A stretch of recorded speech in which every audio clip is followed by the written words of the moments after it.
বিন দিনার আলাইহির রহমার কথা বলছি, যিনি 60 বার হজ করেছেন। তিনি একবার হজে গিয়েছেন, দেখলেন ওই বছর প্রচুর হাজি হলো, প্রচুর হাজি। রাতে ঘুমাতে গেলেন 10ই জিলহজের পরের দিন, যখন ঘুমাতে গেলেন আওয়াজ আসলো গায়েব থেকে, কে জানি বলতেছে খাবের মধ্যে, স্বপ্নের মধ্যে, এই মালিক বিন দিনার, এই বছর যত হাজি আছে প্রত্যেকের হজ আল্লাহ কবুল করছেন একজন ছাড়া, সবার হজ কবুল একজন ছাড়া। তখন মালিক বিন দিনার খাবে স্বপ্নে জিজ্ঞেস করছেন, হুইজি কে সে? তখন আওয়াজ আসতেছে মুহাম্মদ বিন হারুন বলখি আলাইহির রহমা, এক আল্লাহওয়ালার কথা বলছেন যে হারুন বলখির হজ আল্লাহ কবুল করে নাই, তার মুখে মেরে দিয়েছে। তো যখন এই অবস্থা হয়েছে বলতেছে তাকে গিয়ে জানান। মালিক বিন দিনার ঘুম থেকে উঠলেন, ফজর নামাজ পড়লেন, খোঁজা শুরু করলেন। এখন যারা হজে গিয়েছে তারা এই বিষয়গুলি জানে যে এক একটা তাবুক আলাদা থাকে। বাংলাদেশ থেকে যারা যায় তাদের তাবুক আলাদা, যারা ইয়ামান থেকে যায়, মিশর থেকে যায় তাদের তাবুক আলাদা, হিন্দুস্তান থেকে পাকিস্তান থেকে যায় তাবুক আলাদা। এক একটা দেশের এক একটা আলাদা আলাদা গোত্র আছে, ওখান থেকে প্রত্যেকে এরহাম বাঁধে, নিয়ত করে হজ করে। এখন খুঁজতেছে বলখিবাসীরা কারা। খুঁজতে খুঁজতে এক জায়গায় যখন দেখলো ওখানে বলখি লেখা, বলখবাসীরা, ওখানে গিয়ে জিজ্ঞেস করছে হারুন বলখি কি চিনেন? বলে হ্যাঁ চিনি, কিন্তু অনেক বড় আল্লাহওয়ালা, পরেজগার বান্দা, কিন্তু কিয়ামুল লাইল করে, সারা রাত ইবাদত করেন, সারা দিন রোজা রাখেন। সুবহানাল্লাহ। এরকম অবস্থা, এত ইবাদত গুজার। বলতেছে বলেন কি? বলে ওনার ঠিকানা কই? বলে হুজুর যে পাহাড়ে গেলে একটা ছোট্ট ঘরে দেখবেন ইবাদত করছে মনে হয়। গেল হযরত মালিক বিন দিনার কাছে গিয়ে দেখতেছে এখন ইবাদত করছে। যখন ইবাদত করছে নামাজ সালাম ফিরালো, সালাম দিলেন মালিক বিন দিনার, আসসালামু আলাইকুম ইয়া মুহতারাম। তিনি ওয়ালাইকুম আসসালাম ইয়া মালিক বিন দিনার বলেন। সুবহানাল্লাহ। বলে আপনি আমাকে চিনেন নাকি? বলে জি, যিনি আপনাকে পাঠিয়েছেন আমি তারই বান্দা। যখন মালিক বিন দিনার বলে আপনি এত পরেজগার ব্যক্তি, আপনি জানেন আমি কে? বলে এটাও জানি, নিশ্চয়ই কেউ না কেউ খাবে আপনাকে বলেছে যে আমার হজ এই বছরও কবুল হয় নাই। অবাক হয়ে গেলেন, স্ট্রেঞ্জ হয়ে গেলেন, বলে ব্যাপার কি? আপনি খবর জানেন? বলে হ্যাঁ। দেখতেছে ওনার একটা হাত কাটা, হারুন বলখি তেনার ডান হাত কাটা। বলতেছে ঘটনা কি আমাকে বলেন। হারুন বলখি বলতেছে হুজুর বলতে পারবো না, বললে আপনি আমাকে হয়তো মারবেন, আমার গায়ে হাত তুলবেন। বলে না, যে এত বড় পরেজগার, যাকে সবাই ভালো বলছে, যিনি আমার খবরও জানে, তার হজ আল্লাহ কবুল করে নাই, ঘটনা কি জানতে চাই। বলে হুজুর শুনেন তাহলে, এটা আমার 25তম হজ, আমি 24 বছর ধরে হজ করছি। কেউ না কেউ আল্লাহ ওয়ালা এসে আমাকে বলে দিয়ে যাচ্ছে তোমার হজ আল্লাহ কবুল করে নাই। হারুন বলখি তোমার হজ তোমার মুখে মেরে দেওয়া হয়েছে, নাউজুবিল্লাহ, আল্লাহ কবুলই করে নাই। তিনি কান্না করে উঠলেন, হাউমাউ করে উঠলেন। বলে হুজুর 25 বছর আগে আমি শরাবী ছিলাম, শরাব পান করতাম, মদ পান করতাম, বেহুশ হয়ে থাকতাম, খুদের মধ্যে থাকতাম না, বেখুদ হয়ে যেতাম। হুজুর আমার হুশ থাকতো না, রমজানের ওয়াক্ত ছিল, সবাই ইফতারের জন্য তৈরি করছে, নিজেদেরকে প্রস্তুত করছে। আমি মদ পান করে যখন ঘরে প্রবেশ করলাম, ক্ষুধা পেয়েছে, খাবারের জন্য যখন হাত বাড়াচ্ছি, মাকে বললাম রুটি দাও, গোশত দাও। মা বললো শরম করো, হায়া করো, লজ্জা করো, সবাই রোজাদার, তুমি কেমনি ভাবে বেরোজদার মদ পান করে এসে তামাশা করছো, হায়া করো, লজ্জা করো। যখন বলছে, দেখেন অনেকে, আমি এই জায়গায় একটা কথা বলি, কোনো মা বাবা যদি তার সন্তানের সাথে কথা বলতে কার্পণ্য বোধ করে, চিন্তা করে যে আমার সন্তান এই কথাটা বললে হয়তো রাগ করতে পারে, আমি মনে করি সেই রকম সন্তানের মতো বদনসিব সন্তান আর জমিনে নেই। আওয়াজ দেয় না, ঠিক না? যে মা বাবা আপনাকে জন্ম দিল, সেই মা বাবা যদি চিন্তা করে যে আমার ছেলে আমার মেয়ে মনে হয় রাগ করবে এই কথা বললে, তার মতো বদনসিব আর নেই। মা বাবা আপনাকে হায়া করছে, আপনাকে ভয় করছে, নাউজুবিল্লাহ, তার মানে আপনার জান্নাত এখন আর সেই আল্লাহর কাছে চৌখাটে, আপনার ঘরে আর জান্নাতটা নাই, ঠিক না ভাইয়ের আমার, বাবার আমার।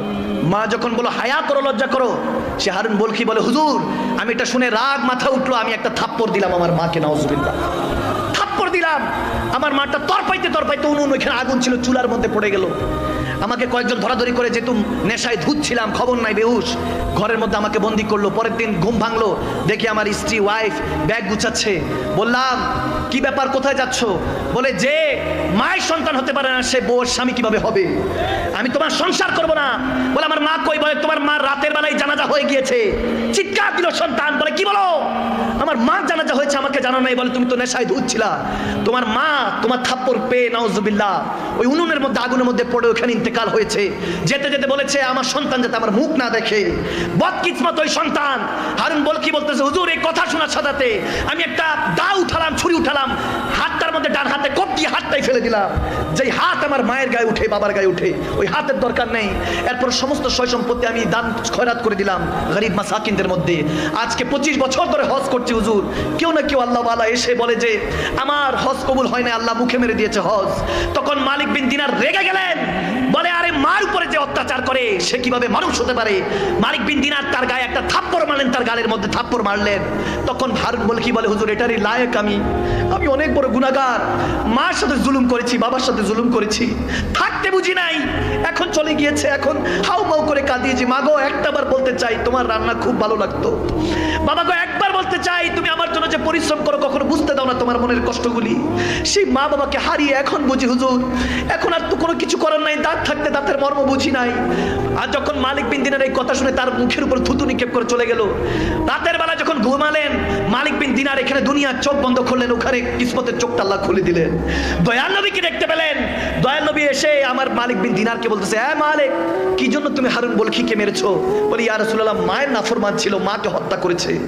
বলে আমার নবী তখন মুচকি হেসে দিয়ে বলে, সেই মায়ের উসিলাই সে জান্নাতি হবে, তাকে জানিয়ে দাও। তখন মালিক বিন দিনার বলে, এটা কিভাবে সম্ভব ইয়া রাসূলুল্লাহ? বলে হাসরের ময়দানে যখন সে হারুন বলখিকে টেনে হেসে ওই ফেরেশতারা নিয়ে যাবে, মাকে উঠাবে, আল্লাহ বলবে, এই মা তুমি বলো তোমার কি হিসাব নিকাশ? আল্লাহর কাছে সেদিন ওই মা চিৎকার দিয়ে বলবে, আল্লাহ ওগো পারওয়ারদিগারে আলম, ইয়া রাব্বাল আলামিন, আমার সন্তান আমাকে হত্যা করেছে, আগুনে নিক্ষেপ করেছে, হত্যা করেছে। তাকে কত কষ্ট করে 9 মাস 10 দিন 10 মাস 10 দিন পেটে রেখেছি, আমাকে সে কষ্ট দিয়ে হত্যা করেছে, আমি বিচার চাই। আল্লাহ বলবে, এই বদবক্তকে উঠা, ফিনারে জাহান্নামা খালিদিনা, চিরস্থায়ী জাহান্নামে নিক্ষেপ কর। ফেরেশতারা টেনে হেঁচড়ে যখন নিয়ে যাবে তখন সে বারবার চোখের পানি ছেড়ে বারবার তাকাবে মার দিকে, একবার মার দিকে তাকাবে, একবার রাসূলুল্লাহর দিকে তাকাবে। তখন মালিক বিন দিনারকে আমার নবী বলতেছেন যে ওই সময় সে তার মাকে চিৎকার দিয়ে একবার তাকাবে, দুইবার তাকাবে, তৃতীয়বার চিৎকার দিয়ে বলবে, মা গো ক্ষমা করে দাও, আমাকে ফেরেশতারা জাহান্নামে নিক্ষেপ করছে। মা তুমি কোথায়? আজকে আমাকে জাহান্নামে নিক্ষেপ করছে। তখন মা চিৎকার দিয়ে আল্লাহর দরবারে হাত তুলে বলবেন, ওগো আল্লাহ, আমি ক্ষমা করে দিয়েছি, তুমিও ক্ষমা করে দাও। ওগো নবী আপনি শাফাআত করুন। আমার নবী বলে, আমি সেই মার আত্মনাদ চিৎকার শুনে বলবো, ভয় পাইস না, টেনশন নিস না, যেখানে মা সুপারিশ করেছে রব্বে কারীম ক্ষমা করে দিয়েছে, ওয়ারযুকনা শাফাআতাহু ইয়াউমাল কিয়ামা। ওই দিন নবী সুপারিশ করে মালিক বিন দিনারকে বলছে, শুধু মার চোখের পানির জন্য যে মাকে সে হত্যা করেছে আগুনে নিক্ষেপ করে, সেই মা জাহান্নাম থেকে উদ্ধার করে তার উসিলায় আল্লাহ তাকে জান্নাতি বানিয়ে দিবে। আমি বলতে চাই ভাইয়ের আমার, বিররুল ওয়ালিদাইন, মা বাবার খেদমত করুন। যদি বিছানায় পড়ে থাকে তারপরও খেদমত করুন। মা বাবার খেদমতের উপরে কিছু নেই দুনিয়াতে। আপনি সাকসেস হতে পারছেন না, আপনার টেনশন ডিপ্রেশন ঘাস করছে, কিছু লাগবে না। আপনি যদি দেখেন আপনি কোনো কাজে হেরে যাচ্ছেন, যান মার কদমে গিয়ে চুমু খান, বাবার কদমে গিয়ে চুমু খান।